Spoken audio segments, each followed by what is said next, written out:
A Escola Bíblica está de novo consigo para lhe trazer mais 10 minutos, onde de alguma maneira você pode aprender mais sobre o que Deus tem reservado para nós. Estamos com o livro de Gálatas, estamos com esta epístola que Paulo escreveu e que tem tido uma importância vital no nosso estudo e temos aprendido tantas coisas tão importantes e tão necessárias para o nosso dia-a-dia.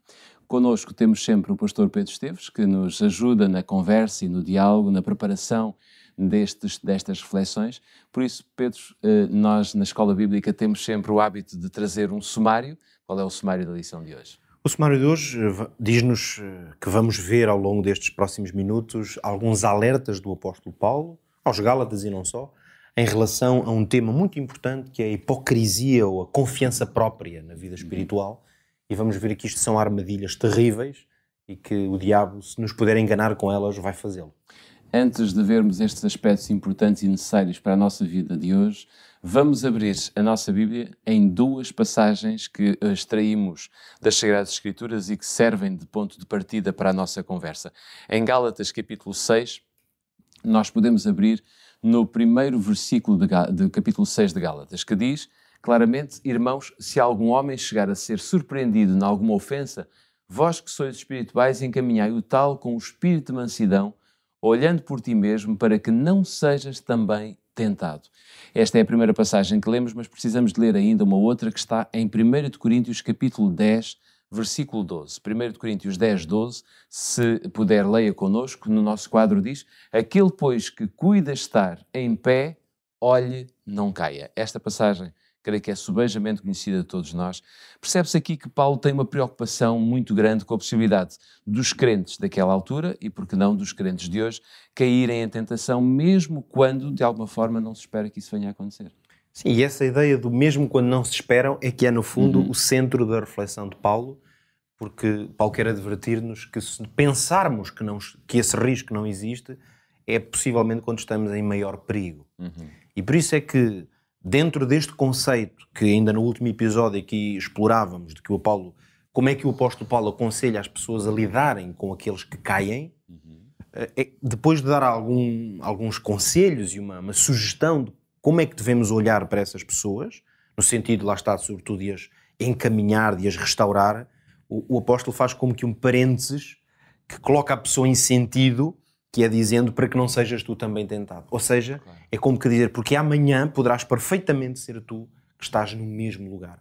Portanto, está atento à maneira como lidas com o outro e que isso seja um alerta, não é? Nós percebemos que globalmente a preocupação aqui qual é? É um dos grandes perigos da vida cristã, é isto que podemos dizer, que é o risco de um sentimento de orgulho espiritual. Como é que podemos identificar isto? É toda a ideia que coloca o crente numa perspectiva sobre si próprio, de que de algum modo ele está acima das lutas que outros vivem, ou de que está imune a cometer algum tipo de erro ou de queda, e por isso a pessoa até se calhar olha para os mais fracos com um sentimento de superioridade. Podíamos dizer que estamos a falar de uma autoconfiança, não é? E é curioso porque a autoconfiança, se em termos da construção do indivíduo, em alguns aspectos da vida humana, a autoconfiança até pode ser uma coisa útil. Sabemos que uma pessoa, por exemplo, com uma baixa autoestima, tem muito mais dificuldades em ultrapassar determinados obstáculos. Portanto, aqui não estamos a falar meramente do facto de ter autoestima ou de acreditar nas suas capacidades. Não. Aqui estamos a falar de autoconfiança na vida espiritual. E nesta dimensão da vida, no relacionamento com Deus, diante das tentações e do poder do inimigo, a autoconfiança é de facto uma armadilha terrível. Porquê? Porque ela pode facilmente conduzir-nos a um sentimento de independência.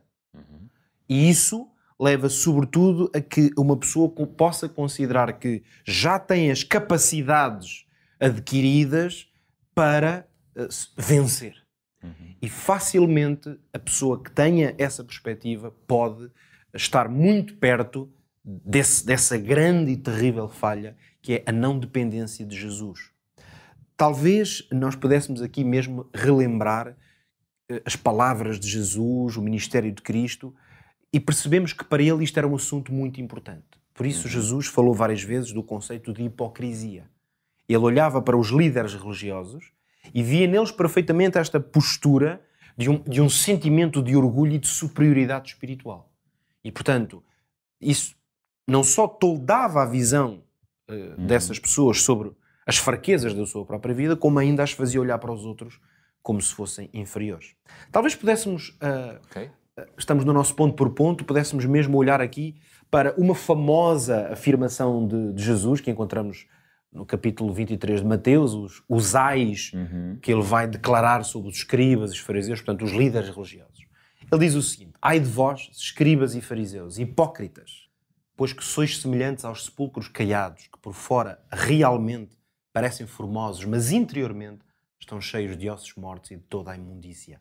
Assim também vós, exteriormente, pareceis justos aos homens, mas interiormente estáis cheios de hipocrisia e de iniquidade. Nós vemos aqui que existe aqui uma advertência, eu diria solene, da parte de Jesus. É uma advertência, é um aviso, aliás, que Jesus faz a estes homens, e ele fala, podíamos dizer em bom português, sem papas na língua, quando começa esta explanação chamando-lhes claramente hipócritas.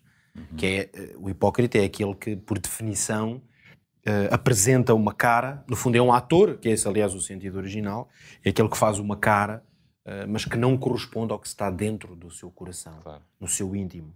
Portanto, qual é o aviso solene? É que nós temos que compreender o seguinte: nós todos temos uma natureza pecaminosa. Isto daqui não tem a ver com o facto de se pecamos, se cometemos algum ato ou não, podemos até, com a graça de Deus, vencer muitas lutas, mas a nossa natureza é pecaminosa. Isto quer dizer o quê? Que os nossos instintos, vamos chamar-lhe assim, naturais, a concupiscência da carne, como os apóstolos chamam, é opor-se a Deus, é opor-se à vontade de Deus. Por isso é que mesmo que eu me apresente, possa ter uma relação profunda com Deus ao ponto de ir vencendo muitas lutas na minha vida, eu nunca posso deixar de ter consciência dessa natureza. Um pouco a imagem, talvez, de pessoas que viveram durante longos períodos da sua vida na dependência, por exemplo, de certas substâncias, que mesmo que elas passem anos sem aceder às substâncias, elas nunca se consideram como pessoas livres. Consideram-se como ex-dependentes, no sentido em que sabem que há uma natureza que as vai sempre puxar. Elas têm que fazer aquilo que é necessário para que isso não aconteça. Temos menos de um minuto. Como é que nós podemos colocar isto em prática? Nós precisamos estar bem conscientes, portanto, que temos que olhar para nós e, se percebermos quem somos, então vamos estar mais protegidos de cairmos na justiça própria e vamos olhar para os outros com mais simpatia. Portanto, em termos práticos, eu desafio aqueles que, se calhar como eu, já olhamos para alguém e tendemos a condenar o outro por aquilo que ele faz, talvez seja melhor olharmos para nós e ver se não estamos, talvez, em pior situação. Fica este desafio. A Escola Bíblica fica por aqui, por hoje, mas fica o encontro marcado já no nosso próximo episódio. Até lá, já sabe, pode usar este material, pode partilhar com os seus amigos, pode divulgar as grandes verdades bíblicas, por exemplo, nas redes sociais. Estamos lá, quer pelo Up Channel, quer pela Rádio RCS. Pode encontrar-nos diariamente, a qualquer hora, em qualquer momento. Basta que você queira estudar a Bíblia. Que Deus o possa abençoar. Até lá.